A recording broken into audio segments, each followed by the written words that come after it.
성령에 매여 살기, 성령에 매여 살기. 여러분들 성령께 우리가 매여 산다는 거, 성령께서 주시는 그 능력으로 산다는 거, 이거는 우리 그리스도인들이 굉장히 환영할 그런 일이죠. 그리고 저는 당연한 일이라고 생각을 합니다. 우리에게 성령을 주셨죠. 그리고 성령은 우리가 항상 함께 하시죠. 그러나 항상 이야기하지만 하나님, 예수님에 관한 이야기들은 많이 하지만 성령에 관한 이야기는 사실 많이 하지 않습니다. 그리고 약간은 왜곡된 그런 현상으로 우리 한국에도 좀 나타나기도 했죠. 그래서 그 덕분인지 성령에 대해서 더 한국 크리스천들이 더 고심하고 또 거기에 대해서 고민도 하고 공부도 하고 그러는 것 같습니다. 오늘 이 본문에서는 그 성령에 관해서 아주 잘 보여주고 있습니다. 그러나 제가 오늘 성령에 관한 이야기만 하는 것은 아니고요. 두 가지를 더 이야기를 나누려고 합니다. 하지만 핵심적인 것은 이 성령에 관한 부분이긴 합니다. 그 두 가지는 뭐냐면요. 하나는 전략적인 측면을 좀 말씀을 드리고 싶고요. 또 하나는 신앙인들로부터 우리가 배울 점이 무엇인지를 이 본문을 통해서 우리가 교훈을 좀 얻고자 합니다. 우선 이 본문의 내용을 우리가 읽었지만 두로에서 있었던 일과 그리고 가이사야에서 있었던 일, 이렇게 두 가지, 그 여정 중에 두 가지 장소, 이 두 장소에서 있었던 그 일이 있습니다. 우선 전략적인 측면이라는 부분을 좀 말씀을 드릴게요. 복음을 전하면서 이 지역 저 지역 돌아다니면서 전략적인 부분이 반드시 있어야 되는 것, 그것을 사도행전에서 많이 보여주고 있습니다. 근데 오늘 본문에서 보여주는 건 뭐냐면요, 이들이 어디를 배를 타고 어디에 거쳐서 어디를 거쳐서 이렇게 다니는 그런 부분에 있어서 이들이 어느 장소에 거칠 때마다 이들이 필요한 곳이 있어요. 그것은 먹고 자고 함께 기도하고 선교 사역에 대해서 이야기하는, 복음 전하는 일에 대해서 의논하는 그런 장소가 필요했고 그들은 그것을 찾았고 했던 모습을 보여줍니다. 그리고 오늘 본문 4절 가운데 그렇게 되어 있죠. 본문 4절 가운데 제자들을 찾아서 거기서 1일을 머물더니 그 제자들이 성령의 감동으로 바울들은 예루살렘에 들어가지 말라 하더라, 그렇게 되어 있습니다. 자, 며칠 동안 있었냐면 7일 동안 있었어요. 그리고 이들은 배를 타고 여러 곳을 거쳤지만 결국에는 두로라는 곳에 갔는데 거기서 제자들을 찾았어요. 이것이 바로 저는 전략적인 측면이라고 생각을 합니다. 이들이 제자들을 찾을 수밖에 없었던 건 자기들이 가서 먹고 자고 먹는 곳이 필요한 거죠. 오히려 이렇게 생각할 수 있어요. 뭐 복음을 전하는 사람들이 그냥 뭐 두 버릇도 가지지 않고 자기들 뭐 금전적인 것도 너무 넉넉하게 챙기지 않고 그냥 이렇게 다니다 보면 하나님이 다 인도하시고 그러지 않느냐라고 할 수 있는데, 이들의 계획 속에는 이 지역에 가면 우리가 여러 제자들이 있으니까 그들을 찾아서 같이 그곳에서 먹고 자고 쉼을 좀 가져야겠다, 이런 생각도 한다는 거죠. 그리고 8절에 가봅시다. 8절에 가면 이튿날 떠나 가이사야에 이르러 7집사 중 하나인 전도자 빌립의 집에 들어가서 머무르니라. 다른 지역에 가서도 또 어디 갔습니까? 빌립. 여기는 이제 집사라고 표현했는데 이 집사는 나와 있지 않은 그런 단어입니다. 그래서 성경에 보면 이렇게 조그맣게 그냥 집사 이렇게 썼거든요. 근데 일꾼입니다. 사역자를 뜻하는 겁니다. 그곳에 가서 가이사랴에 가서도 역시 빌립이라는 사람의 집에 가서 머물게 되는 거죠. 그리고 마지막으로 또 16절입니다. 16절에 가면 뭐라고 되어 있냐면 가이사랴에 몇 제자가 함께 가며 한 오랜 제자 구브로 사람 나손을 데리고 가니 이는 우리가 그의 집에 머물려 함이라. 일행 중에서 한 사람을 데리고 가야 돼요. 왜요? 야, 니네 집 가야 돼. 니네 집 가서 우리가 먹고 자고 기도하고 이 준비를 좀 해야 돼. 이렇게 되는 거예요. 이 부분이 다 뭐냐면 다 공통적인 집이에요. 집. 그리고 자기들이 쉬고 먹고 충분히 기도하고 그런 장소가 이제 필요하다는 거죠. 저는 이것을 그렇게 받아들인 겁니다. 전략적인 측면이라고. 우리가 교회에서 공동체 생활을 하건 내가 예를 들어서 크리스천으로서 사회생활을 하건 이 전략적인 게 굉장히 좀 중요하다고 생각을 해요. 전략이라는 얘기를 하면 본질하고는 약간 이렇게 상반되는 것 같고 좀 그런 느낌이 있다라고 볼 수 있는데 저는 그렇게 생각 안 합니다. 복음을 전하고 교회가 운영이 되어지고 하나님 나라 확장이 되려면 전략이 반드시 필요한 거예요. 전략. 굉장히 좀 중요하다고 생각합니다. 그들의 머릿속에는 이거를 아예 예비해 두지 않은 게 아니라 예비해 두고 움직였다는 거죠. 이 관계를 여러분 보십시오. 이것을 이 복음을 전하는 일행들이 제안을 했겠습니까? 아니면 이 집을 오픈한 사람들이 우리 집으로 오십시오 했겠습니까? 뭐 그건 나오진 않았어요. 어땠을 것 같아요? 이 관계가. 네? 다 맞는 거겠죠. 그죠? 복음을 전하는 일행들이 나 당신의 집에 가서 우리 같이 기도하고 먹고 자고 해야겠다. 그럼 네 하고 받아들였을 것이고 그 말하기 전에 우리 어디로 가서 그 며칠을 버티고 거기서 기도하고 좀 작전 회의도 할까요? 저희 집으로 오십시오. 저희 집으로 오십시오. 저희 집이 좋겠습니다.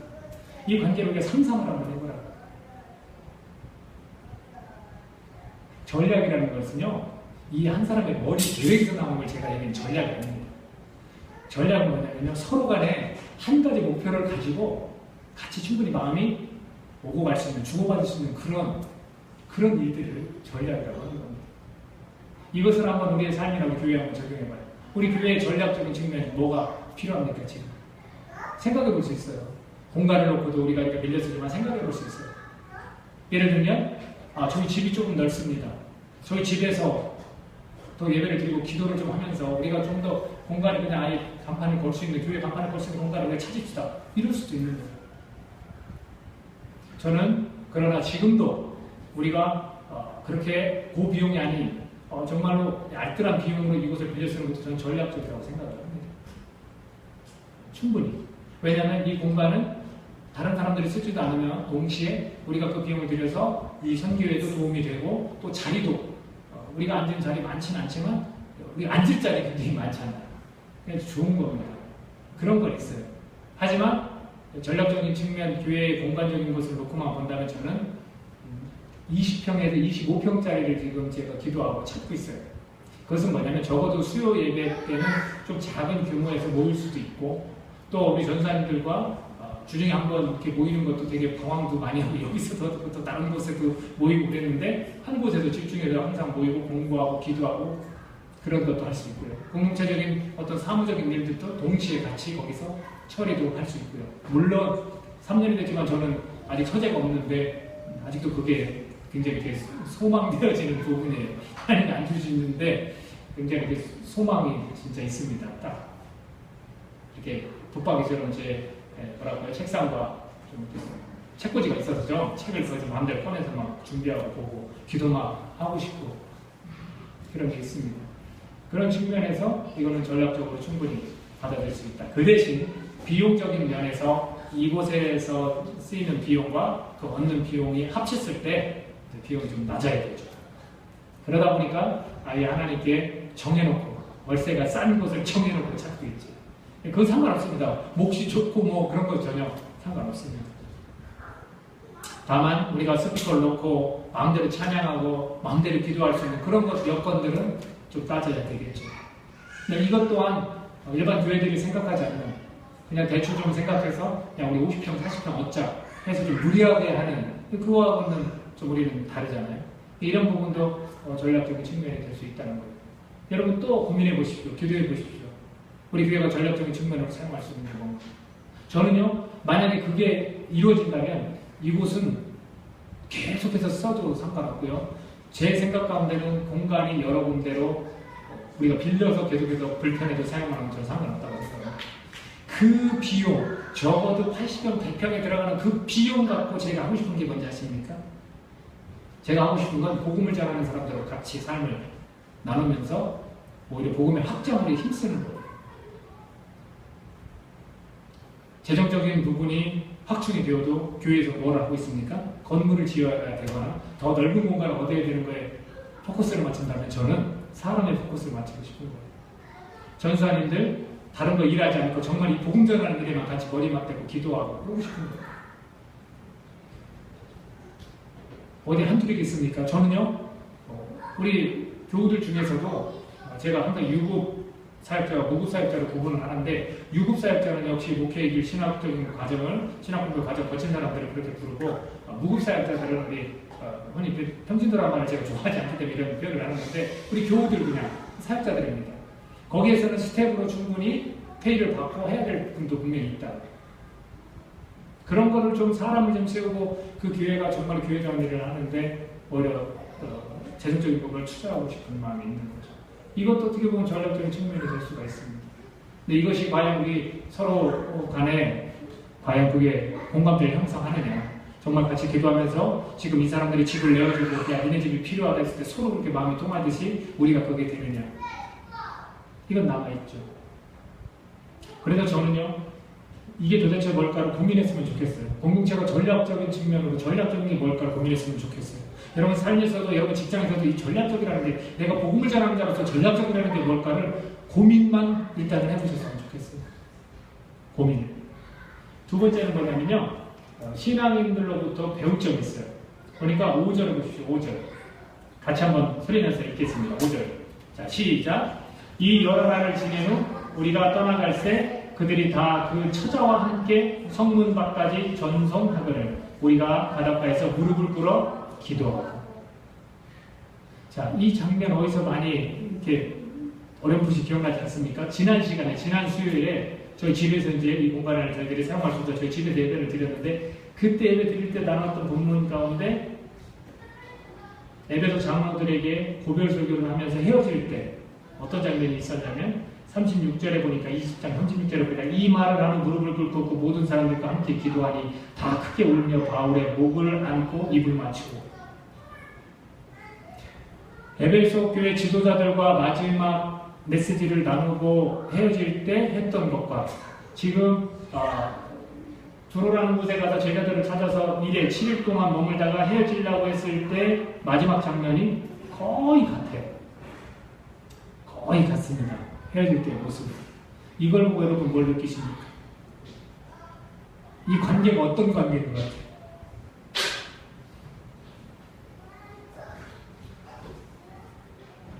과연 우리 안에 복음 때문에 복음을 전하는 사람 그리고 그 사람을 위한 것 그리고 서로를 위한 것 남아있는 자들은 또 어떻게 사는 그 복음 때문에 이 관계가 저는 굉장히 이렇게 뭐라 할까요? 한 가지 목표를 가지고 서로 긴밀한 사랑 밀접한 어떤 친밀한 막 이런 사랑을 나눈다고 저는 보여져요. 우리가 그렇게 서로를 위해서 얼싸안고 울을 수 있는 것 감격할 수 있는 것 뭐 때문에 그래요? 복음 때문에. 근데 한 사람이 복음을 전하고 한 사람은 세상적 가치관이 아직도 묻어있어요. 그럼 이게 되겠습니까? 이 사람들이 이렇게 헤어질 때 무릎 꿇고 이렇게 서로 얼싸안고 눈물을 흘리고 이렇게 하는 모습이 이게 그림이 그려지냐면 그렇지 않은 거거든요. 이게 우리가 배워야 될 점이에요. 우리가 배워야 될 점이에요. 저는요 이 모습 가운데 오늘날 교회에 서로의 관계의 모습이 이랬으면 좋겠어요. 복음 전하다가 지치거나 힘들면 끌어안아주고 울고 같이. 저 사람이 복음 전하는 게 좀 힘들면 그 사람을 지원하면서 막 기도하고. 그래서 이 태도가 이렇게도 느껴졌어요. 야, 저한테 어떻게 다가왔냐면 오늘날 교회가 성도들이 예배를 드리면서 아니면 기도를 하면서 이 무릎이라는 거를 끌고 정말로 하나님께 겸손하게 기도하는 거 사라져가고 있지 않는가. 저는 예전에 이 무릎 꿇는 기도 굉장히 많이 했거든요. 저는 그래도 꿈꾸는 게 있어요. 예배 가운데 감동돼가지고 손 들고 찬양하고 막 서서 울고 저 이런 거 보고 싶어요. 근데 그게 정서적으로 이게 감정적으로 이렇게 격한 사람이 그럴 경우도 있지만 실제로 그게 감동돼. 그리고 막 저 옆에서 무릎 꿇고 막 기도하는 사람들 회개하고 막 이런 사람들 있었으면 좋겠어요. 이거는 그냥요 행위적인 모습이 아니라 이 마음으로 겸손하게 하나님 앞에 드리는 모습이라고 저는 생각해요. 그래서 그게 떠올랐어요. 무릎 꿇고 서로 이렇게 기도하는 모습, 헤어지는데 똑같이 모습이 똑같아요. 그냥 무릎 꿇고 같이 막 안고 막 기도하는 이 모습을 보고 야 오늘날 우리 공동체들이 과연 무릎 꿇고 하나님 얼마큼 애절하게 간절하게 기도하나 이 생각이 들더라고요. 희한해요. 잠깐 그냥 의자에 앉아서 기도하는 거? 그게 아니라 누가 보든 안 보든 내가 교회든 집이든 무릎 꿇고 정말로 하나님께 간절히 기도하는 거야. 너 보여지라고 그런 거 아니잖아. 외식하는 자들이 아니잖아. 그 생각이 딱 들었어요. 저는 이거를 좀 이 장면을 통해서 우리가 배우면 어떨까.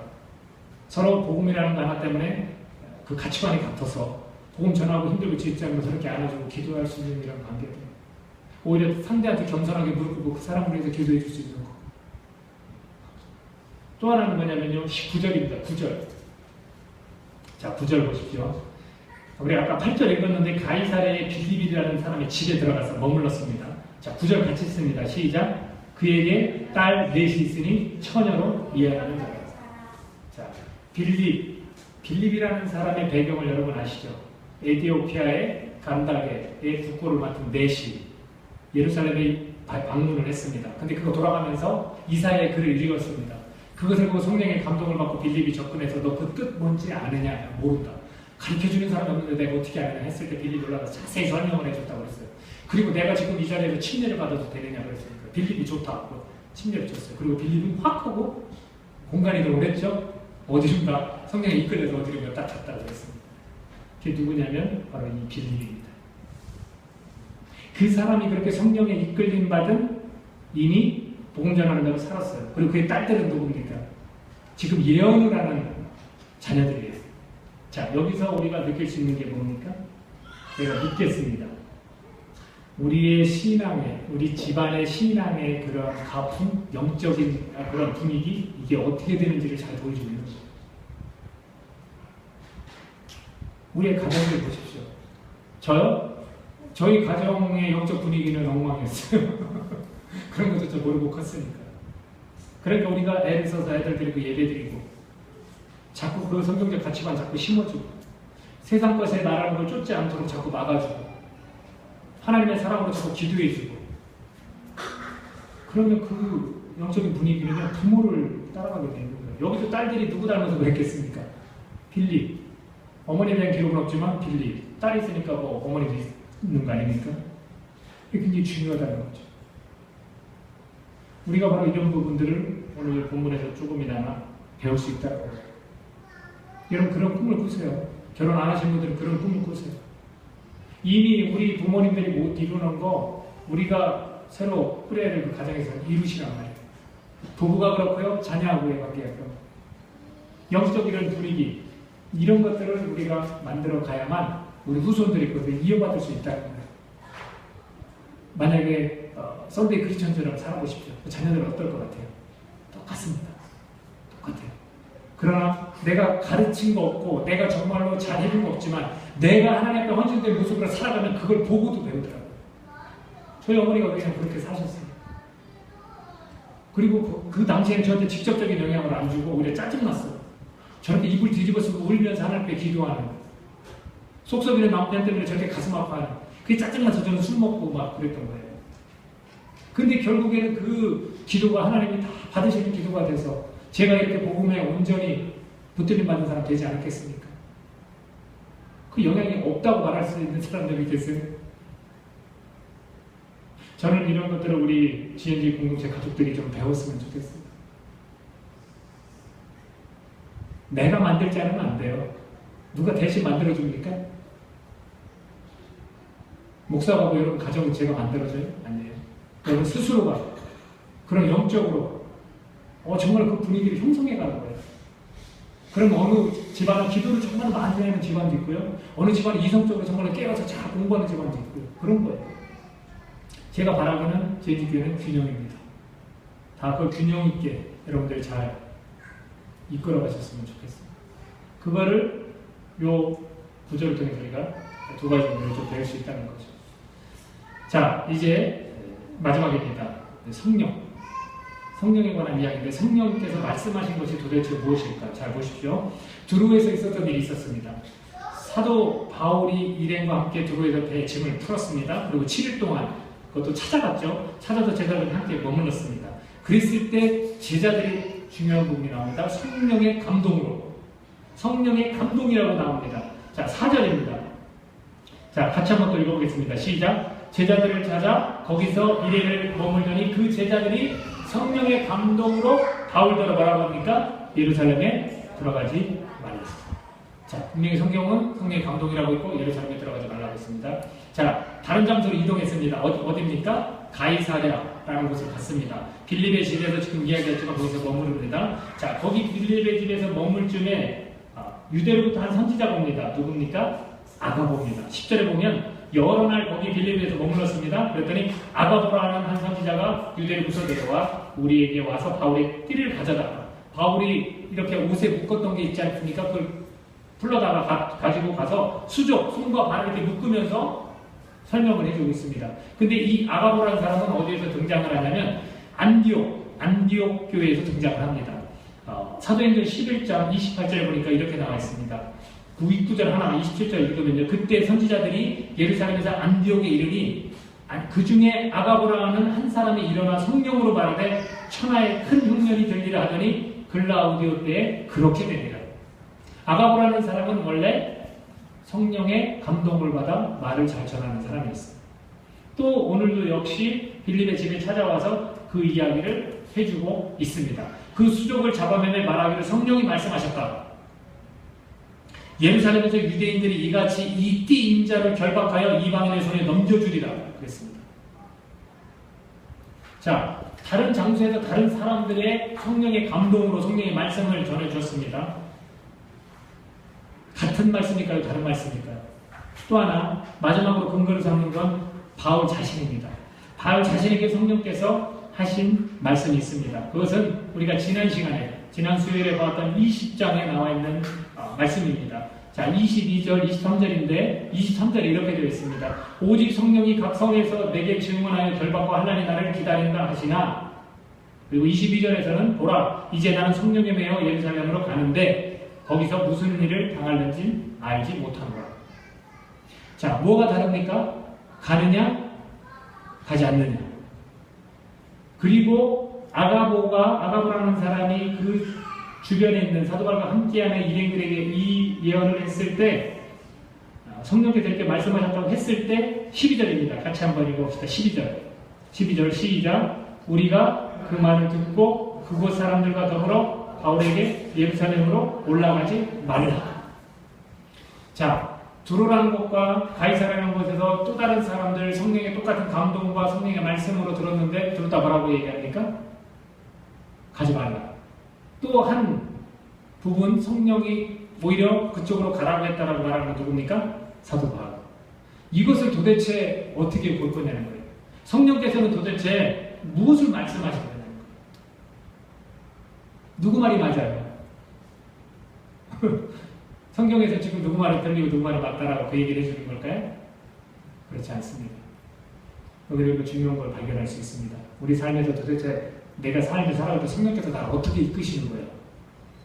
성령께서 이거다라고 말씀하시는 게 뭐야? 이거를 오늘 발견할 수 있는 겁니다.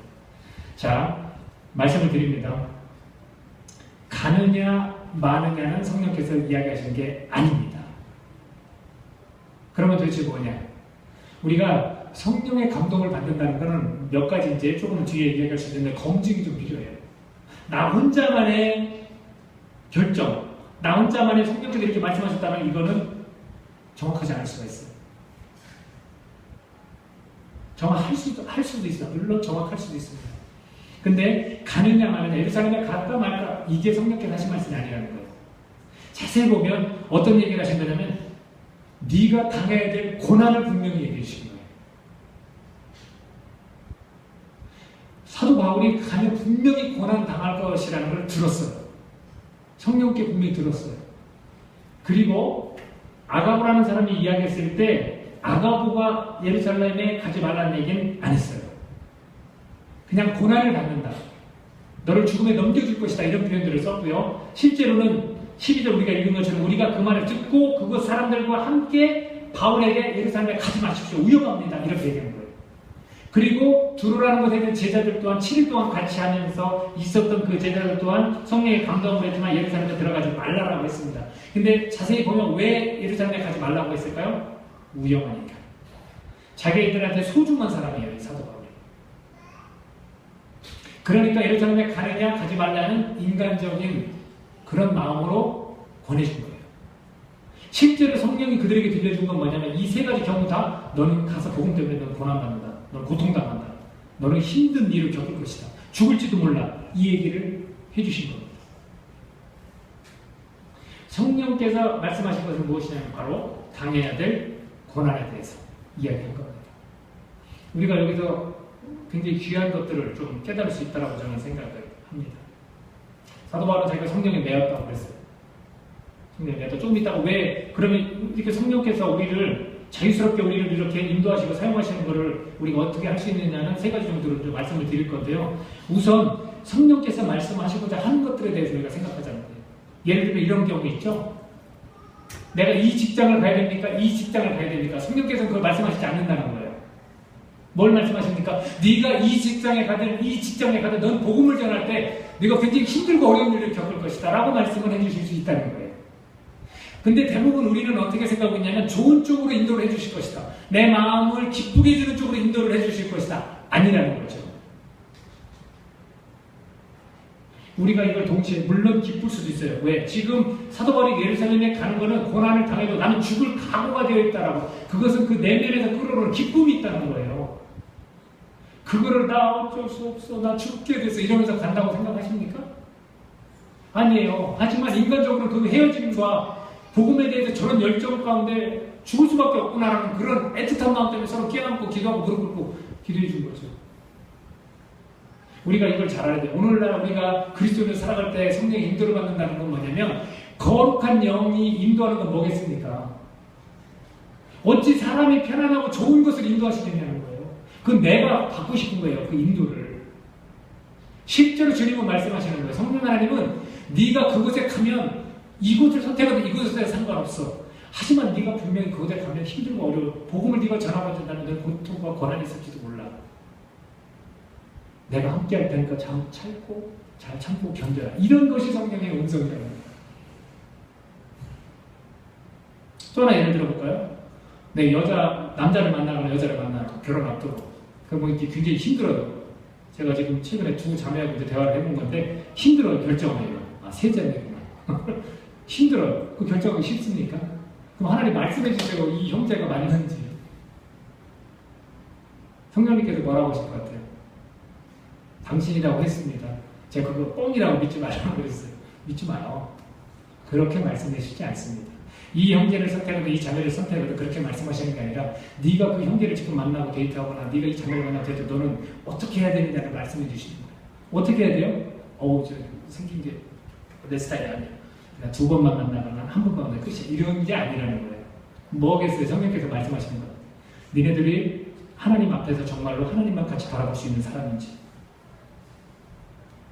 과연 예수님 때문에 얼마나 변화된 사람인지 아니면 서로 조금 부족하면 내가 좀 도와줄 수 있는 사람인지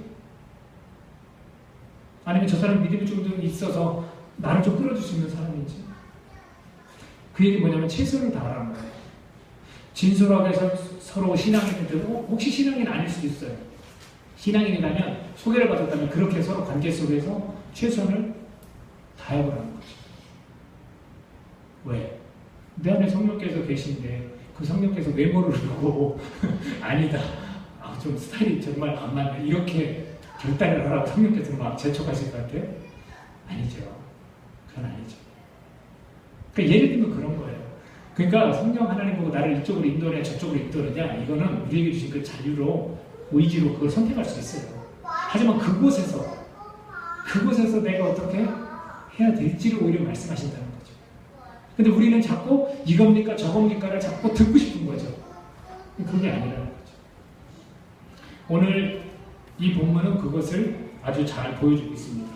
자 보십시오. 분명히 이 사람들이 똑같이 성령의 감동으로 네가 고난받을 것이다. 너 죽을지도 몰라. 안 갔으면 좋겠어. 다른 곳으로 또 갈 수 있잖아. 분명히 설득했을 거예요. 그랬을 때 사도 바울이 뭐라고 이야기합니까? 13절에서 바울이 대답했습니다. 같이 읽어볼까요? 바울이 대답할 때 시작. 여러분이 어찌하여 울어 내 마음을 상하게 하느냐. 나는 주 예수의 이름을 위하여 결박당할 뿐 아니라 예루살렘에서 죽을 것도 각오하였노라 하니. 자 결론에는 이것이냐 선택의 가장 중요한 역할을 하는 건 누굽니까? 자신이잖아요. 성령께서는 다른 사람을 통해서 야 너 이거 결정해 이렇게 안 하신다는 거예요. 그 자신이 함께하는 내 안에 함께하는 성령을 통해서 결단을 해야 된다는 겁니다.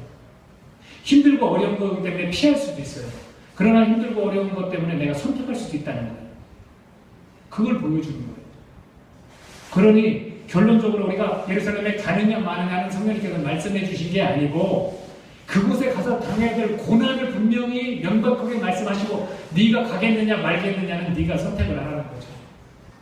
그러나 사도 바울은 뭘 선택했습니까? 네, 가겠다라고 선택을 한 겁니다. 그 주변의 사람들은 똑같은 성령의 음성을 들었지만 위험하고 힘들고 어려우니까 그냥 가지 말라고 말린 거예요. 자, 아까 말씀드렸던 걸 이제 지금 이야기합니다. 그렇다면 사도 바울은 어떻게 해서 이 성령께서 인도하시고 성령께서 말씀하시는 것대로 이렇게 살아갔을까? 첫 번째입니다. 그 첫 번째는 뭐냐면요, 기도하는 삶을 살았어요. 예수님께서 보혜사 성령을 너희들에게 보내준다고 할 때 기다리라고 했을 때 그들은 뭐 했습니까? 어두컴컴하고 어쩌면 이렇게 숨이 막히고 답답한 곳에서, 더운 곳에서 120명이 모여서 뭘 했습니까? 기도했어요. 그냥 기다리라고 했으면 자기 삶을 살아가면서 예배가 열심히 되고 기다렸을 수도 있어요. 그러나 그들은 그렇게 하지 않았다는 거예요. 성경은 그것을 아주 잘 묘사하고 있어요. 아마 이런 얘기를 했을 겁니다. 우리가 분명히 예수님께 약속하신 것을 받을 거야. 그때 우리가 그냥 이대로 예배만 드리고 삶을 살아가지 말자. 예수님이 어떻게 우리한테 보여준 그 삶이 있잖아요. 예수님 어떻게 하셨어? 사람을 병든 자를 일으키고 살리는 그런 표적, 물고기와 그 보리떡을 가지고 여러 명을 먹였고 그런 기적들을 행하시면서도 그분은 기도했잖아. 그분은 하나님이시면서 하나님의 아들이면서도 기도했잖아. 근데 우리가 그 보혜사 성령을 하나님께서 예수님께 분명히 보내줄 거야 믿고 가만히 있는 게 아니라 우리도 뭐라 해야 되겠어요? 우리 같이 기도하자. 이렇게 제안하지 않았겠습니까? 그것은 뭘 나타냅니까? 오늘날 우리의 신앙인들에게 보여주는 게 뭡니까? 성령 하나님께서 우리와 함께 하시지만 그것을 확신하고 그 성령 하나님께서 우리 가운데 충만하도록 하기 위해서는 기도를 해야 된다는 것을 보여주는 겁니다. 사도 바울 역시 기도하는 삶을 살았다는 겁니다. 이래 동안 두로에서 뭐 했을 것 같아요? 제가 딱 이야기합니다. 분명히 잘 쉬었어요. 먹고 잘 쉬었어요. 또 예배 드렸을 것 같고요. 또 복음에 대해서 분명히 있었던 일들을 전했을 것 같아요.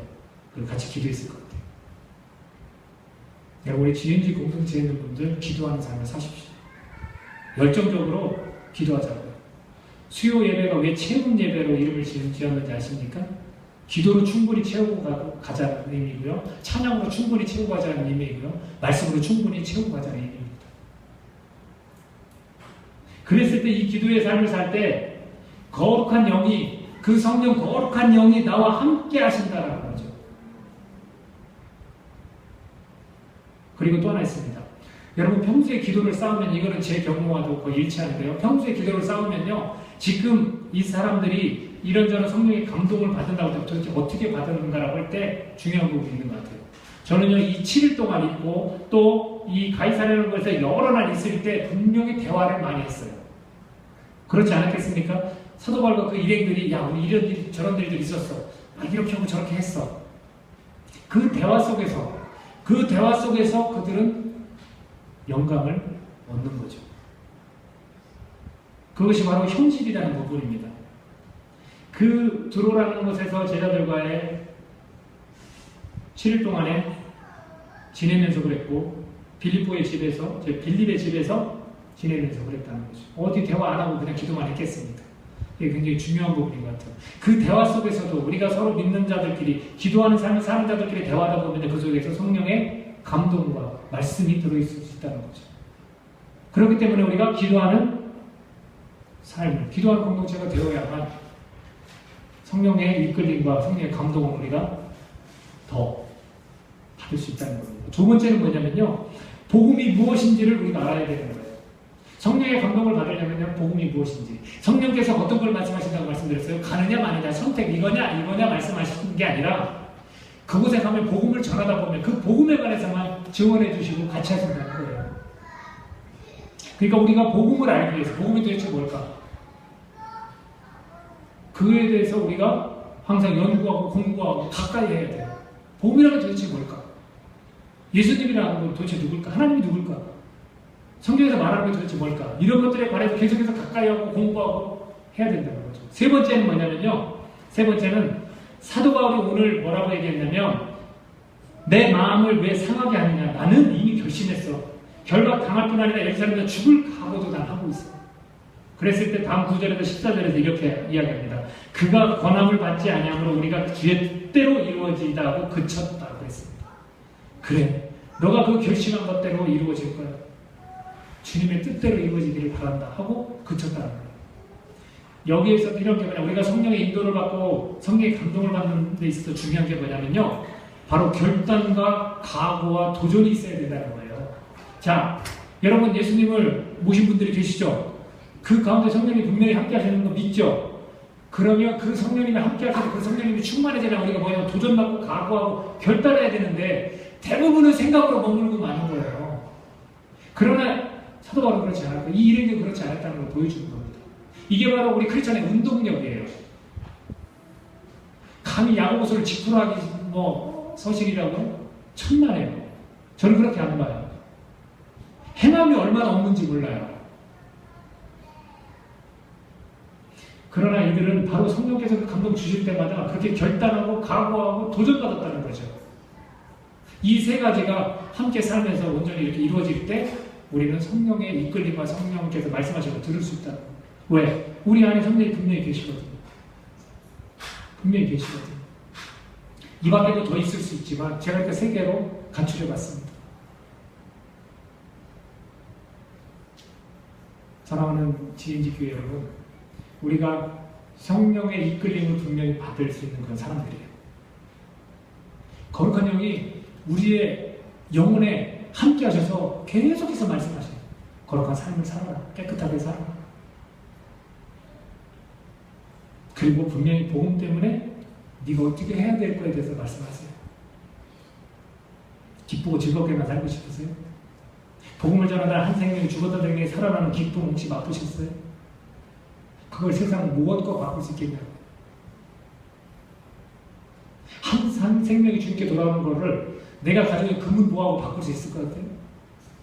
못 바꾸는 겁니다. 그 진짜 기쁨, 그 참 기쁨을 맛보라고 성령께서 계속해서 복음을 전할 때 힘들고 어려울 것이다 라는 이야기들도 해주신다는 거죠. 오늘 이 세 가지를 잘 기억하십시오. 이 본문을 통해 우리가 배울 수 있는 게 전략적인 측면, 내가 삶을 살아가면서 신앙인으로서 우리 공동체가 전략적인 것들을 과연 어떻게 가져갈 수 있을까? 두 번째는 여기서 이야기했듯이 이 신앙인들에게도 우리가 배울 점이 있었습니다. 그 집안의 영적인 분위기를 우리가 만들 수 있는 그런 사람이라는 것. 그리고 이들이 그렇게 서로 무릎 꿇고 서로를 보내주고 부둥켜 안고 기도해 줄 수 있는 이 서로의 이 관계, 이것들을 우리가 공동체에서 이루자고. 마지막으로 성령께서 말씀하시는 것은 무엇일까? 내가 그 성령의 인도를 받기 위해서 어떤 삶을 살아야 되는가? 기도하는 삶을 살면서 언제나 거룩한 영이 나와 함께한다는 확신 잊어버리지 않도록 기도하는 삶을 통해서, 그 기도하는 삶을 통해서 평소에 만나는 사람들과의 대화 속에서 이 현실 속에서 성령의 감동과 말씀을 감지할 수 있는 것. 그리고 복음이 뭔지 내가 그걸 계속해서 꾸준히 받아들이고 공부하고 알아가야 된다는 것. 그리고 내게 운동력이 있다는 것. 결단과 도전과 각오를 가지고 성령께서 말씀하신 대로 실천할 때 성령께서 어떻게 일하시는지 좀 깨달을 수 있다는 것. 이거를 우리가 함께 기억하길 바랍니다. 여러분, 성령에 매여서 사는 것, 저는 어렵지 않다고 생각해요. 오늘 배운 것들 가지고, 오늘 이 본문 중에서 우리가 들었던 것 가지고 여러분 그대로 한번 우리가 실천해 봅시다. 그랬을 때 내가 느낄 거예요. 아, 이게 성령에 매여 사는 거구나. 성령께서 나에게 뭘 말씀하시는지 이제 알겠다. 이 시간 이 들은 내용들을 가지고 우리가 함께 기도하는 그런 시간을 갖겠습니다. 함께 기도하도록 하겠습니다.